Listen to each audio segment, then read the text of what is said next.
So if the amount of glaze this man receives hasn't reached you, Jin Woo is all about aura farming. The season kicks off pretty strong with Drip Woo showing no matter how cold these ice elves are, he'll be 1,000 times icier.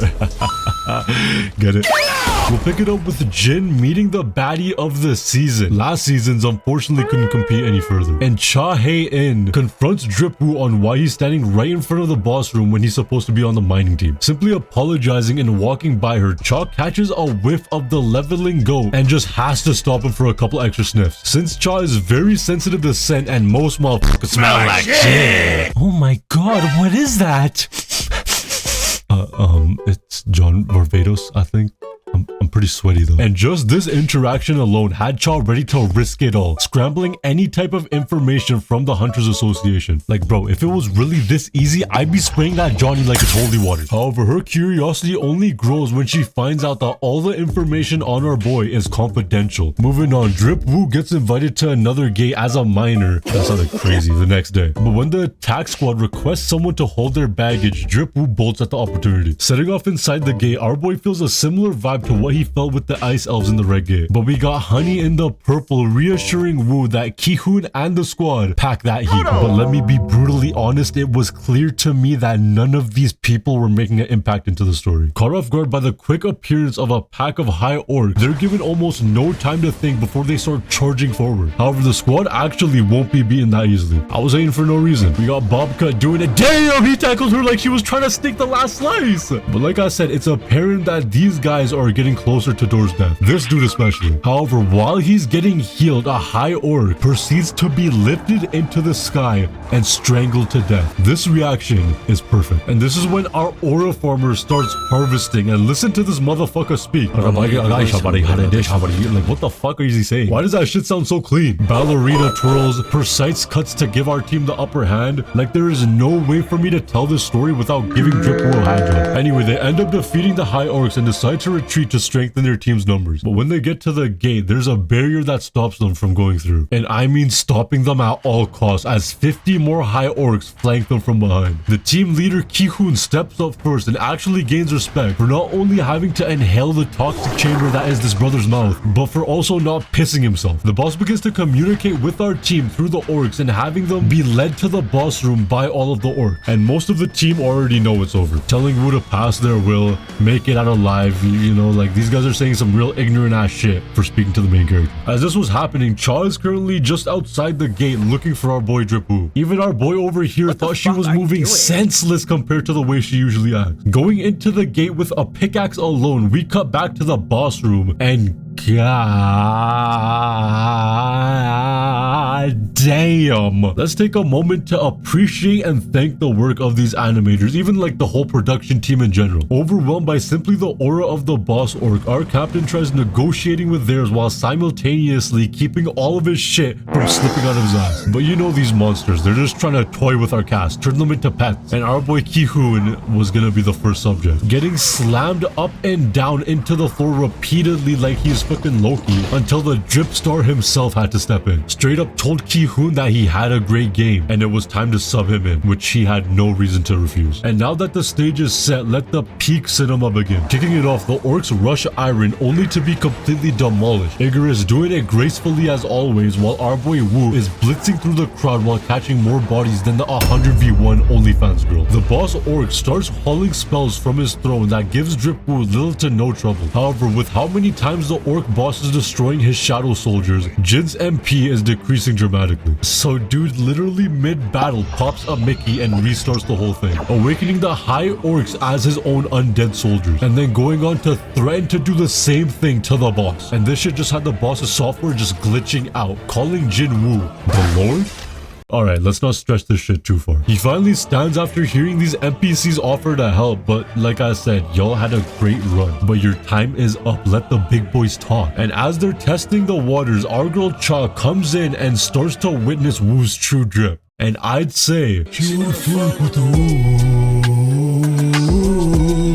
Turning into a giant, Orc boss thinks he has the upper hand but fails to see the immense weakness in being Webinyama level headed. Woo jumping from the roof to stab Orc in the eye, and this shit just has him raging out. So Woo grabs a fat ass chain that would have my Indian ancestors shivering and wraps up the Orc before proceeding to slam his enormous ass to the ground. He has one final standoff before being defeated by his own undead generals, and after everything was over, he himself was turned into an army of the undead. But the only thing is, our boy did the shit in front of literally everybody, including the surveillance team. But it seems that the surveillance team, being dripped out themselves, understands the rule to never question a brother's aura and helps escort Jinwoo out of the dungeon. Not only leaving everyone clueless, but leaving our main squeeze Cha completely out of the picture, making her feel like an idiot for even coming. Much later. So Jinwoo decides to do a reevaluation, and when he finds out that he may be an S rank, the whole thing just gets postponed, and the chairman of the Hunter Association does the honors of assessing Woo's strength. And this would be completely calm if it wasn't overshadowing this dude's perfect moment. I'm not even naming him because he's really not that important, but on the day of his reevaluation, he sets up a whole paparazzi crew, make sure his hair is on fleek,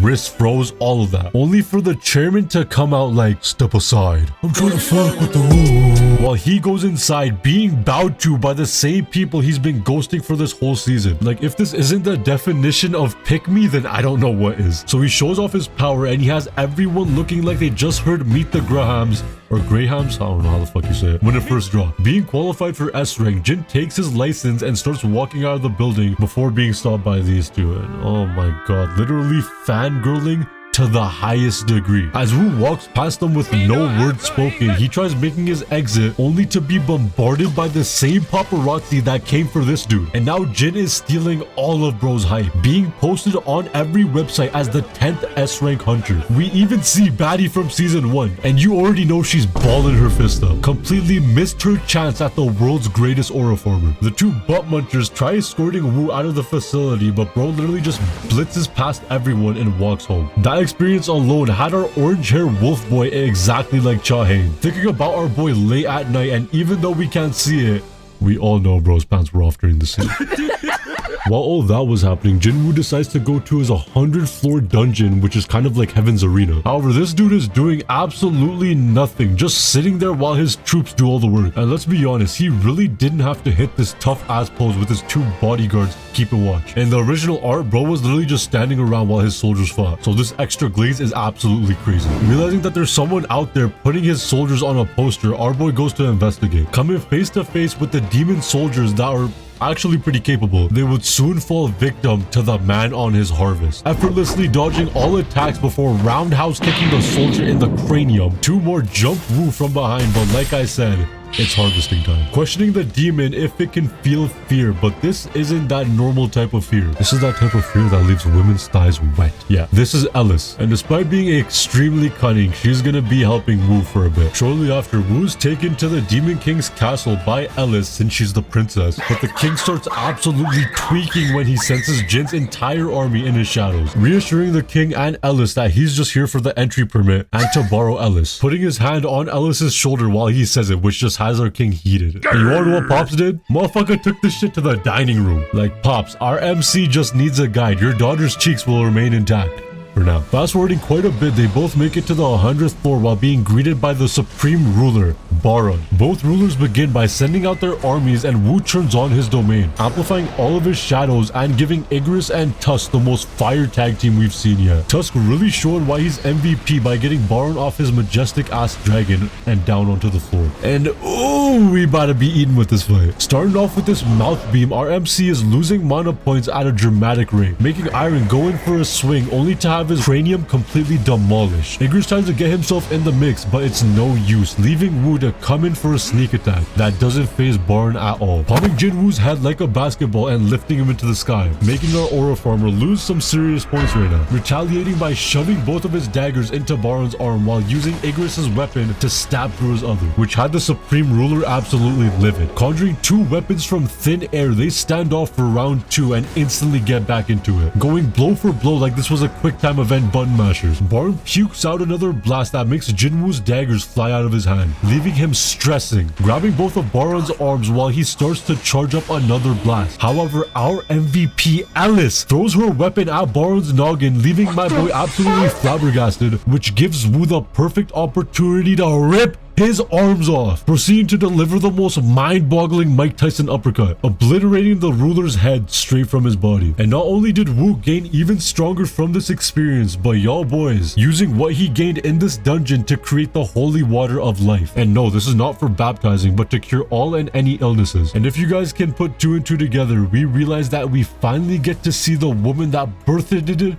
our drip star. Nah, but for real, this shit was a beautiful moment. Can't even blame our MC for crying. Despite the beautiful moment, the Japanese and Korean Hunter Association plan to team up to take down the Chimera ants. Yeah, this is literally turning into Hunter x Hunter. Looking at a training ground facility, the chairman invites Woo to help in the slaughter of these insects. But after just reviving his mom with what honestly just looked like lean in a fancy bottle, he wants to reap the fruits of his labor and finally live with his family.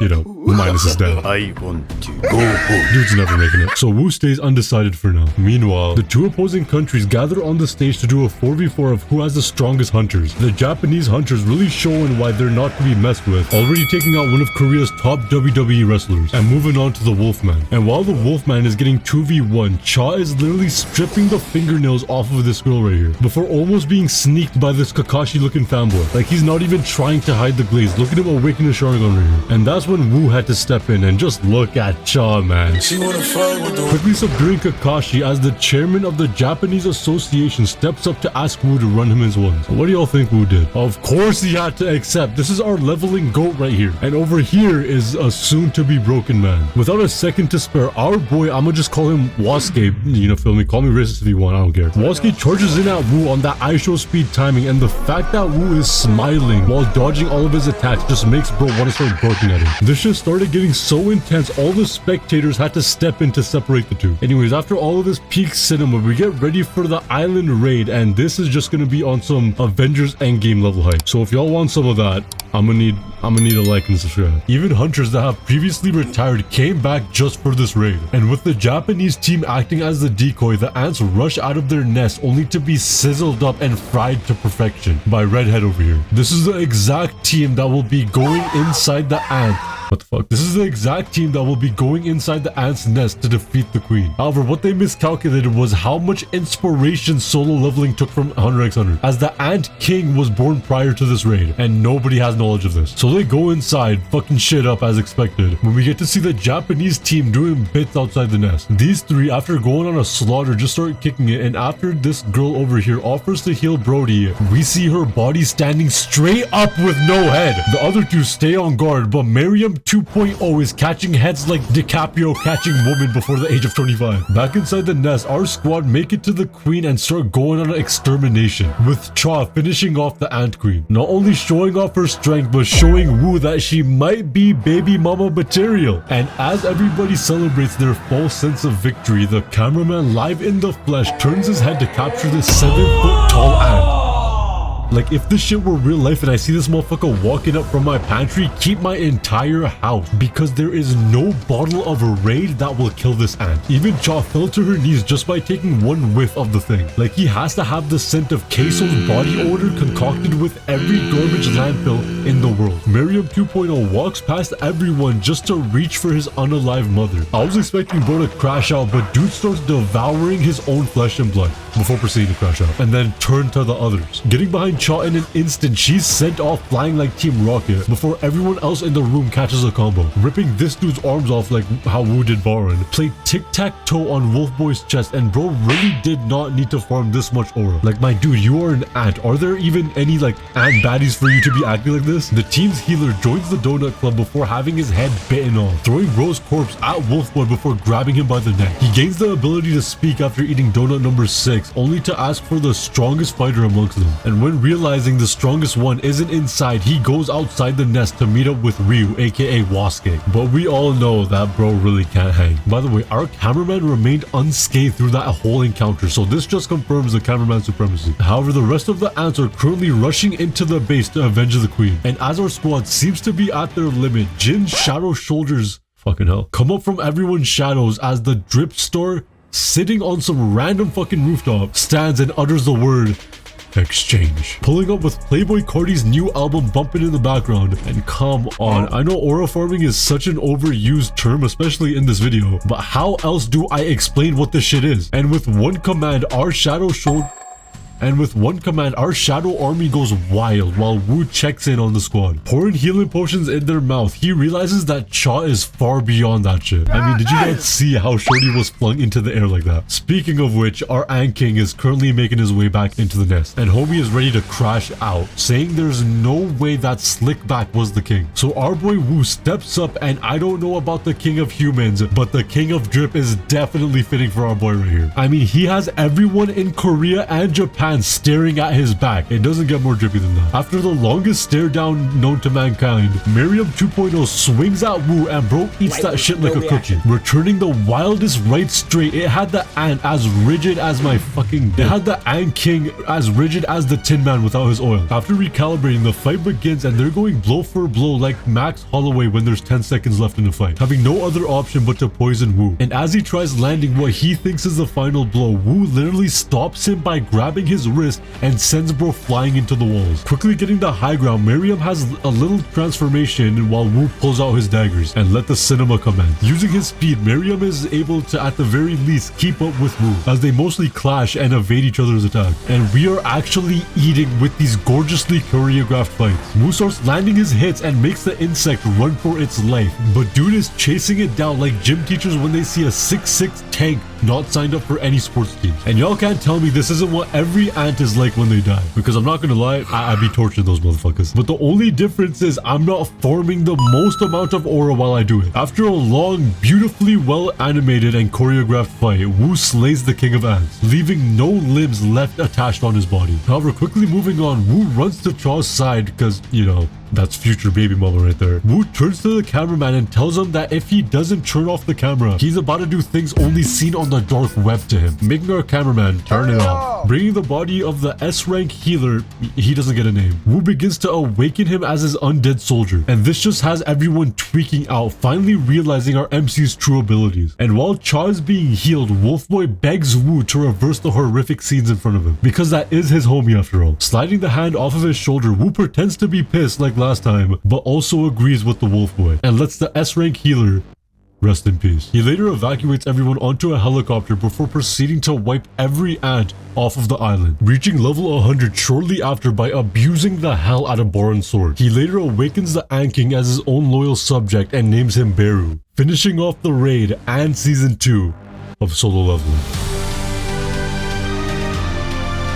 But for now, that's gonna be all for the show of Absolute Cinema. I'm honestly pleasantly impressed by how well they've adapted the whole series, but I hope y'all enjoyed my Yap Fest. My voice is honestly starting to hurt, and I can't wait for the next one.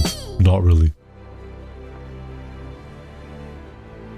She wanna fight with the wolves.